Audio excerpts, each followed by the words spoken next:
The Hormuz crisis of 2026 and the Suez Crisis of October 1956 have many similarities, yet they are also different in important ways. Both crises involve strategic waterways of the Middle East that are vital for world trade and oil transportation.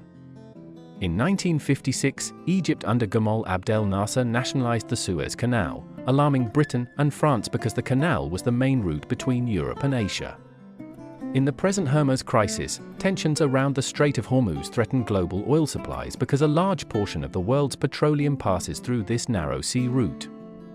In both cases, major world powers feared economic disruption, rising oil prices, and political instability. However, there are important differences. The Suez Crisis became a direct military invasion by Britain, France, and Israel against Egypt, while the Hurmuz crisis is mainly a confrontation involving naval pressure, sanctions, regional rivalries, and threats of disruption rather than full-scale invasion. Another major difference is the role of the United States. In 1956, the United States forced Britain and France to withdraw, showing the decline of old European colonial powers. In 2026, the United States itself is directly involved in Gulf security and works with regional allies to prevent escalation. Thus, both crises reflect the importance of Middle Eastern waterways, but they belong to very different international political eras. The Suez Crisis of 1956 happened for several key reasons. First, the Egyptian leader, Gamal Abdel Nasser, wanted to build a huge dam on the Nile River.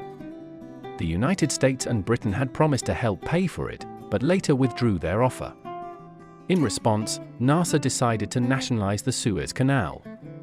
That meant he took control of the canal from the British and French companies that owned it. The canal was vital for Britain and France because it was a shortcut for oil tankers and warships from the Middle East to Europe. Britain's Prime Minister, Anthony Eden, saw Nasser as a new dictator like Hitler and wanted to stop him. Second, Britain and France feared that Nasser would block their oil supplies. Third, Israel had its own reasons. Egypt blocked Israeli ships from using the canal and supported guerrilla attacks on Israel. So Israel, Britain, and France secretly planned a joint attack. In October 1956, Israel invaded Egypt first. Then Britain and France claimed they were intervening to separate the two sides and protect the canal. In reality, they wanted to take back the canal and remove Nasser. The Allied forces, Britain, France, and Israel, won quick victories on the ground. They destroyed much of Egypt's air force, captured large areas of the Sinai Peninsula, and took control of the canal zone. Militarily, they were winning. Why Britain withdrew, even while winning?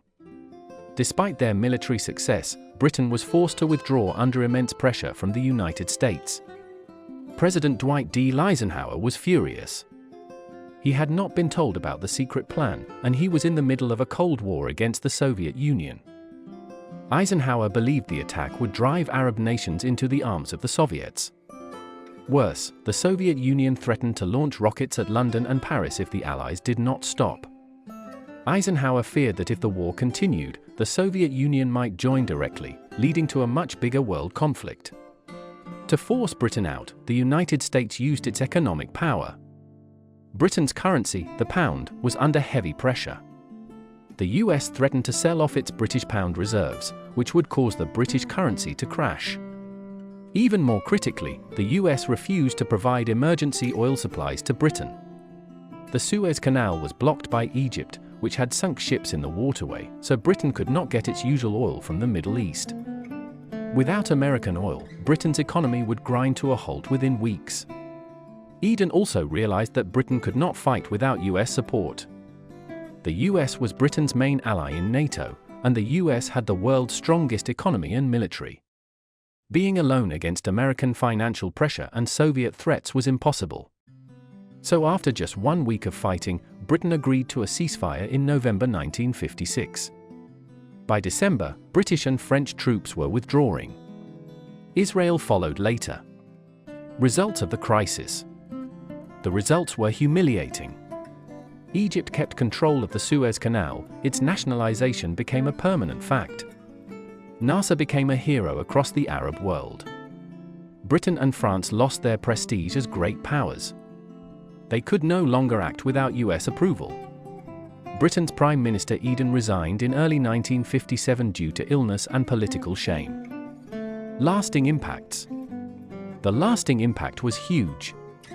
First, the crisis marked the final end of the British Empire. Britain could no longer enforce its will anywhere in the world without US backing.